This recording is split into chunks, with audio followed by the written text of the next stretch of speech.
मित्रों, इस श्राप के कारण महिलाएं गर्भवती होती है और केवल महिलाओं को ही क्यों गर्भवती होना पड़ता है? और ऐसे कौन से कार्य है जो एक पतिव्रता स्त्री को अपने जीवन में नहीं करने चाहिए? मित्रों, एक बार की बात है जब भगवान श्री कृष्ण गौलोक में विश्राम कर रहे थे, तभी वहां देवी राधा कृष्ण जी से मिलने जाती है और श्री कृष्ण जी से कहती हैं, प्रभु, आप जब मैं आपसे मिलने आ रही थी तो मैंने दो स्त्रियों को देखा, जिसमें से एक स्त्री गर्भवती थी और अपने पति के साथ सुखी जीवन व्यतीत कर रही थी, वहीं दूसरी स्त्री निसंतान होकर अपने पति के साथ दुखी जीवन जी रही थी। और इसे देखकर मेरे मन में दो प्रश्न उठ रहे हैं और मैं चाहती हूँ कि आप मेरे दोनों प्रश्नों का उत्तर दें। तो भगवान श्री कृष्ण ने कहा, निसंकोच होकर दोनों प्रश्न पूछो। राधा ने कहा, प्रभु, मेरा पहला प्रश्न है कि वह कौन सी स्त्री है जो गर्भवती होती है और अपने पति के साथ सुखी जीवन व्यतीत करती है, और मेरा दूसरा प्रश्न है कि वो कौन सी स्त्री है जिसके भाग्य ने कभी संतान की प्राप्ति नहीं होती है।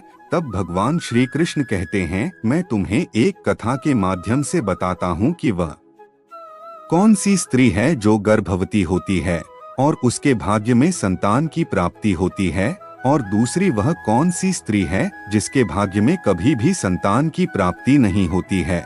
और इस कथा को बहुत ध्यान से सुनना, नहीं तो कथा आपकी समझ में नहीं आएगी। तो देवी राधा कहती है, प्रभु, आप कथा सुनाई है, ने पूरे ध्यान लगाकर सुनूंगी। तो कहानी सुनाते हुए भगवान श्री कृष्ण कहते हैं, हे राधा, वैदिक काल में हजारों महर्षि परमपिता ब्रह्मा जी द्वारा उनके वीर और तेज से उत्पन्न हुए थे, और उन्हीं में से कुछ मुनियों के तेज से देवों का जन्म हुआ था, तो वहीं कुछ मुनियों के पेड़ से दैत्यों का जन्म हुआ था, और उन्हीं में से एक महर्षि सतयुग में हुए थे जिन्होंने औरतों को गर्भवती होने का श्राप दिया था। तो श्री कृष्ण जी की यह बात सुनकर देवी राधा पूछती है, प्रभु, वह महर्षि कौन थे जिन्होंने औरतों को गर्भवती होने का श्राप दिया था, और संसार की सबसे पहले गर्भवती होने वाली औरत कौन थी? तब श्री कृष्ण कहते हैं, इस बात का वर्णन रामायण के उत्तर कांड में महर्षि वाल्मीकि जी ने किया है,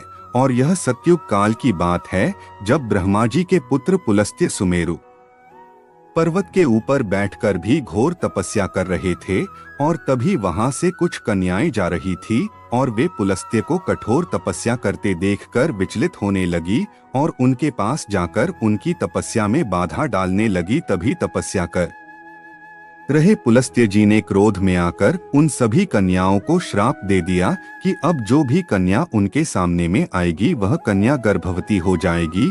और वहां मौजूद सभी कन्याएं पुलस्त्य जी की यह बात सुनकर डरकर वहां से चली गई, लेकिन एक कन्या को उनके इस श्राप के बारे में नहीं पता था, और एक दिन वह अपनी सहेलियों को ढूंढते हुए पुलस्त्य जी के सामने आ गई। और पुलस्त्य जी उस समय वेदों का पाठ कर रहे थे, और जैसे ही पुलस्त्य जी ने उस कन्या को देखा, वैसे ही उस कन्या पर श्राप का असर होने लगा। तुरंत उस कन्या का शरीर पीला पड़ गया और वह गर्भवती हो गई। अपने शरीर में इस परिवर्तन को देखकर कन्या घबराकर अपने पिता के पास जा पहुंची, और अपनी कन्या की ऐसी हालत देखकर उसके पिता बहुत दुखी हुए, और वो अपनी कन्या को लेकर पुलस्त्य जी के पास गए और कहा, हे मुनीश्वर, मेरी पुत्री अनजाने में आपके सामने आ गई थी, किंतु आपके श्राप के कारण आज वह संसार की पहली स्त्री है जो गर्भवती हुई है, और इसीलिए मैं आपसे निवेदन करता हूँ कि आप मेरी बेटी को स्वीकार कर लें, तो ये हमेशा आपकी ही सेवा करेगी। तथा को आगे बताते हुए श्री कृष्ण जी कहते हैं, हे देवी राधा,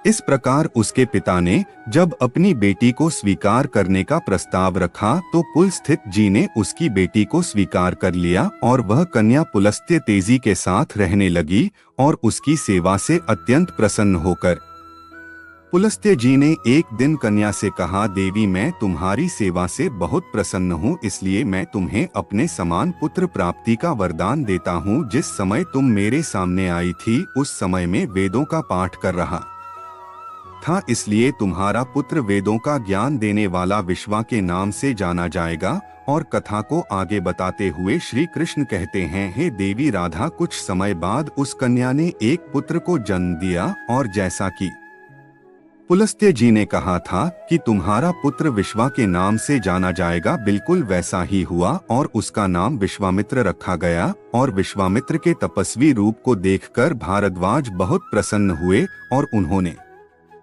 अपनी बड़ी कन्या का विवाह उनसे कर दिया। मित्रों, भगवान श्री कृष्ण कथा को आगे बताते हुए कहते हैं, इस तरह कुछ दिन बाद उनका भी पुत्र हुआ जिसका नाम श्रवण रखा गया। प्रकार भगवान श्री कृष्ण कहते हैं, हे देवी राधा, मेरी कथा समाप्त हुई। अब मैं तुम्हारे प्रश्नों का उत्तर देता हूँ। तुम्हारा पहला पृष्ठ था कि केवल स्त्रियां ही गर्भवती क्यों होती है और वो कौन सी स्त्री है जिसके भाग्य में संतान प्राप्ति का सुख होता है।